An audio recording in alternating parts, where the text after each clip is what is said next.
భక్త బంధువులందరికీ నమస్కారం. నేను మీ విద్యానంద శాస్త్రి రుద్రా జ్యోతిష్యాలం విశాఖపట్నం నుంచి మాట్లాడుతున్నాను. ఈ శనివారం నాడు అమావాస్య శనివారం షష్టగ్రహ కూటమి ఏర్పడుతున్నది. ఈరోజు ముఖ్యంగా మంత్రోపదేశాలు తీసుకోవటానికి చాలా పర్వదినం, చాలా పొట్టైన రోజు. ఎవరికైనా దైవ సాధన మీద శ్రద్ధ ఉంటే ఈ శనివారం నాడు మంత్రోపదేశం తీసుకొని సాధన చేయండి. మీకు భగవంతుడు వశమవుతారు, మీ కోరిక నెరవేరుతుంది, మిమ్మల్ని సన్మార్గంలో నడిపిస్తారు. దయచేసి ఉగ్రదేవతల జోలికి వెళ్ళకండి.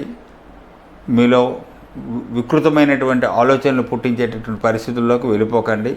కాబట్టి అందరూ కూడా శనివారం నాడు మంత్రోపదేశం తీసుకోవాల్సిన వాళ్ళు, ఆసక్తి ఉన్న వాళ్ళు మంత్రోపదేశం తీసుకొని సరైన గురువు దగ్గర, ఎవరినైనా నా ద్వారా కావాలంటే నన్ను సంప్రదించండి. ఏదైనా ఈ శనివారాన్ని వినియోగించుకోండి, మీకు మంచి జరుగుతుంది. మీ అందరికీ శ్రేయస్సు కోసం నేను ప్రార్థిస్తున్నా. సర్వేజన సుఖినో భవంతు.